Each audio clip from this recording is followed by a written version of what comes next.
Welcome to our channel. నేను మీ master Durga Prasad. ప్రముఖ political analyst Ramnath గారు మనతో పాటు ఉన్నారు. సార్ నమస్కారం సార్. నమస్తే మాస్టర్. మనం నిన్న మొత్తం బీఆర్ఎస్ పార్టీ నాయకులందరూ కూడా ప్రముఖులందరూ కలిపి ఈ మేడిగడ్డ ప్రాజెక్టు సందర్శించారండి. అలా మనందరూ తెలుసు కాళేశ్వరం ప్రాజెక్టు చాలా పెద్ద ప్రాజెక్టు, బాగా నిర్మించారు అనుకున్నాం. కానీ కొన్ని పిల్లర్స్ వంగిపోయినాయండి, కుంగిపోయినాయి. ఇది ఎలా చూస్తారంటారు? అంటే వీళ్ళు సందర్శన వెళ్ళారు కదా, ఏంటి లాభం వీళ్ళు వెళ్తే? అంటే తెలంగాణలో కొత్త ప్రభుత్వం ఏర్పడిన రోజు నుంచి ఒకసారి మనం అబ్జర్వ్ చేస్తే జరుగుతున్న సిరీస్ ఆఫ్ ఇన్సిడెంట్స్ చూస్తే ఈ ప్రభుత్వం అధికారంలోకి వస్తూనే ఒక స్టేట్మెంట్ బలంగా ఇచ్చింది.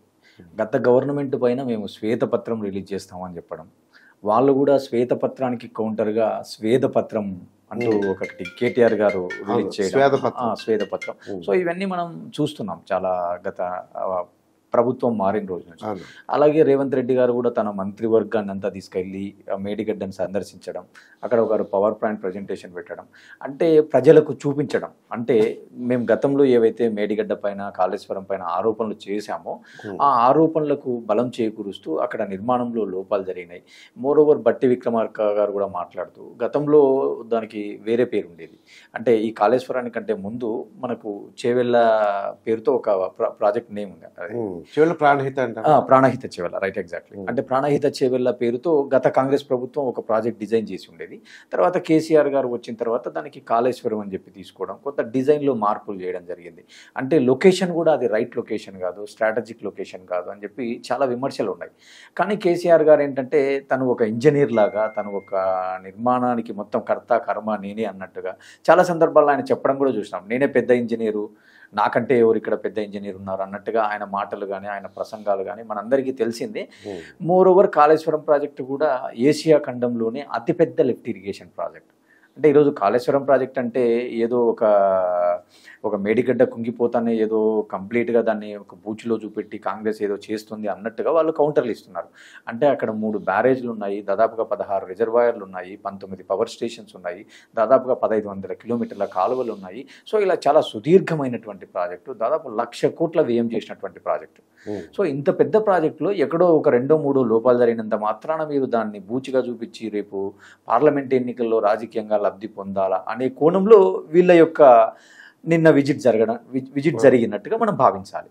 కానీ ఇక్కడ మనం ఏం చూడాలా, ప్రజలుగా కానీ ఒక సమాజపరంగా మనం చూడాల్సింది ఏంటంటే ఖచ్చితంగా అంత పెద్ద ప్రాజెక్టు అంటే మనకు చాలా సిడబ్ల్యూసి వాటర్ కమిషన్ ఉంటుంది, తర్వాత Krishna river board, Godavari river board, ఎంతోమంది ఎక్స్పర్ట్స్ ఉంటారు.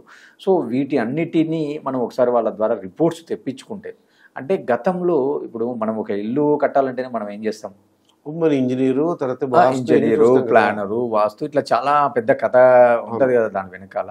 సో ఇలాంటివన్నీ తీసుకొని ఒక పగడ్బందీగా, ఒక బలంగా, అంటే కొన్ని సంవత్సరాల పాటు చాలా దృఢంగా ఉండేలాగా మనం నిర్మాణాలు చేస్తాం. ఇక్కడ చూడాల్సింది ఏంటంటే అంత పెద్ద ప్రాజెక్టులు మీరు ఓ పిల్లర్లు కట్టేటప్పుడు కానీ, డ్యామ్ కట్టేటప్పుడు కానీ, ఏ రిజర్వాయర్ కట్టేటప్పుడు కానీ, పంపు సెట్లు బిగించేటప్పుడు ఎప్పుడైనా సరే కొన్ని సేఫ్టీ మెజర్స్ ఉంటాయి కదా. ఇప్పుడు మనం బిల్డింగ్ కట్టాలంటేనే మున్సిపల్ అధికారులు వస్తారు, ఫైర్ సేఫ్టీ అధికారులు వస్తారు. అంటే వాళ్ళు అనుకున్న గైడ్లైన్స్ ప్రకారం ఇక్కడ నిర్మాణాలు జరుగుతున్నాయా లేదా, ఇవన్నీ ఎన్నో టెస్టింగ్ మెజర్స్ ఉంటాయి. ఆ కండిషన్స్ అన్నీ మీట్ అయిన తర్వాతనే ఒక నిర్మాణం జరుగుతుంది. సో కాబట్టి ఇలాంటివన్నీ వాళ్ళు తీసుకున్నారా లేదా, ఎక్కడ లోపాలు ఉన్నాయి అనేటివి వీళ్ళు బయట పెడతాము అంటున్నారు. ఇంకోటి ఏమంటున్నారు వీళ్ళు, నేషనల్ డ్యామ్ సేఫ్టీ అథారిటీ అధికారులు వచ్చినారు. వాళ్ళు ప్రాథమికంగా నిర్ధారించింది ఏంటంటే అక్కడ ఇసుక దిన్నలు ఉంటాయి. సో అలాంటి ప్లేస్లో నిర్మాణమే అసలు కట్టకూడదు, కానీ ఈయన నిర్మాణాలు కట్టినాడు అన్నట్టుగా వీళ్ళు ఈరోజు మాట్లాడుతున్నారు. ఇప్పుడు చూడాల్సింది ఏంటంటే అంత పెద్ద నిర్మాణం తెలంగాణ ప్రజల దాదాపుగా 1,00,000 కోట్ల రూపాయల వ్యయం జరిగింది అక్కడ. ఈరోజు మనకు నీటిపారుదల శాఖ మంత్రి అయినటువంటి ఉత్తమ్ కుమార్ రెడ్డి గారు, గతంలో నీటిపారుదల శాఖ మంత్రి అయిన హరీష్ గారు అసెంబ్లీలో పవర్ పాయింట్ ప్రజెంటేషన్ ఇచ్చుకోవడం మనం చూసినాం. ఆయన మాట్లాడడం, ఈయన కౌంటర్లు చేయడం మనం మొత్తం చూసినాం. దాదాపుగా 70,000 కోట్ల రూపాయలు వాళ్ళు కాళేశ్వరం కార్పొరేషన్ ద్వారా లోన్లు తీసుకురావడం జరిగింది. దాదాపుగా మనం ఎన్ని వేల కోట్లు ప్రతి నెల అప్పులు కడుతున్నాం, వడ్డీలు కడుతున్నాం, ఈఎంఐలు కడుతున్నాం.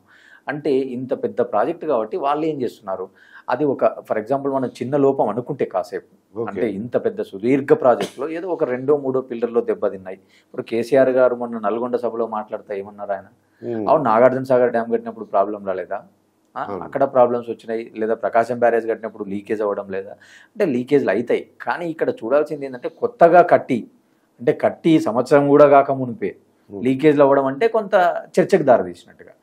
కాంగ్రెస్ పార్టీ ఏంటంటే ఇప్పుడు కేసీఆర్ నేమ్ లోపల తీసుకొని పోతారా లేదా అధికారుల లోపల తీసుకోపోతారా, ఇవన్నీ కూడా ఏం నిలవడవు, బయట మాట్లాడుకోవడానికి బాగుంటాయి తప్ప.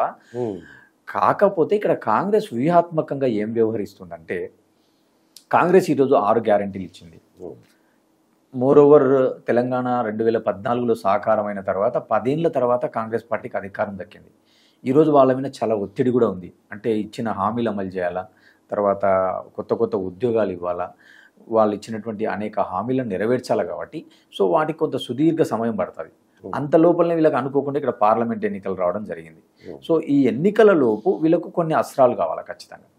అంటే గత ప్రభుత్వం చేసినటువంటి తప్పిదాలు ఏవైతే ఉన్నాయో ఆ తప్పిదాలను వీళ్ళు ఎక్కువ ఎక్స్పోజ్ చేస్తే ఖచ్చితంగా మనకి ఎంతో కొంత లాభిస్తుంది రాజకీయంగా. రేపు తెలంగాణలో 17 ఎంపీ స్థానాలలో మనం ఒక మెజారిటీ నెంబర్ గెలుచుకోవచ్చు అనే రాజకీయ వ్యూహంలో భాగంగానే మనకు ప్రతిరోజు మేడిగడ్డ పైన చర్చ జరుగుతుంది. కావాలంటే మీరు చూడండి, ఎన్నికల తర్వాత మేడిగడ్డ అనే అంశం పార్లమెంట్ ఎన్నికల తర్వాత చర్చ కూడా ఉండదు.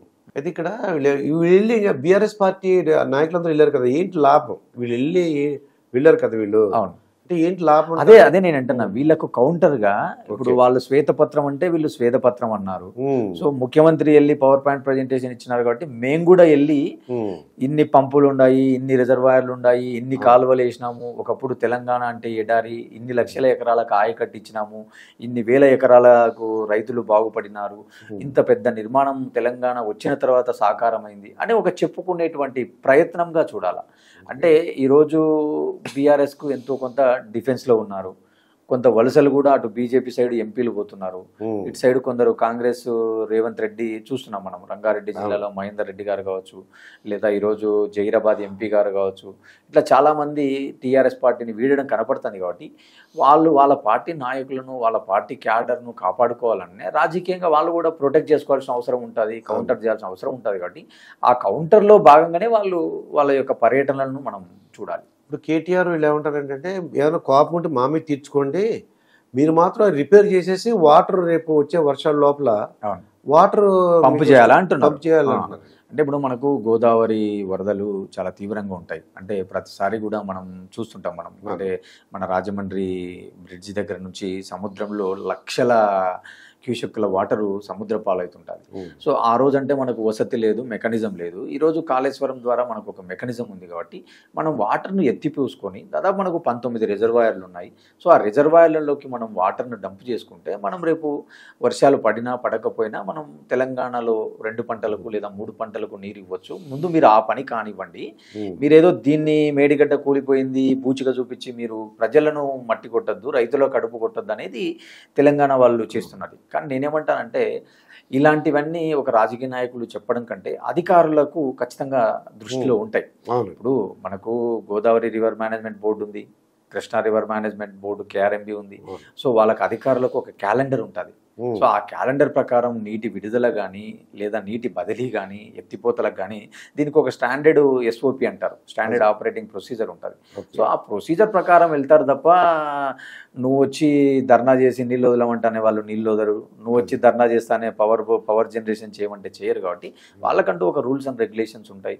ఖరీఫ్ సీజన్ ఎప్పుడు స్టార్ట్ అవుతుంది లేదా రబీ సీజన్ ఎప్పుడు స్టార్ట్ అవుతుంది, మనకు రబీలో ఎన్ని ఎకరాలకు నీళ్ళు ఇవ్వాలా, ఖరీఫ్లో ఎన్ని ఎకరాలకు నీళ్ళు ఇవ్వాలా, ఇలాంటి ఎన్నో అంశాల ఆధారంగా వ్యవహారం ఉంటుంది తప్ప ఏదో కేసీఆర్ అడుగుతానో KTR అడుగుతానో నీళ్ళు ఇస్తారు పంపు చేస్తారు అనుకోవడం పొరపాటు. ఇదండి రామ్నాథ్ గారితో జరిగిన ఇంటర్వ్యూ. మరొక ఇంటర్వ్యూతో మీ ముందుంటాను. మీ దుర్గాప్రసాద్ మాస్టర్.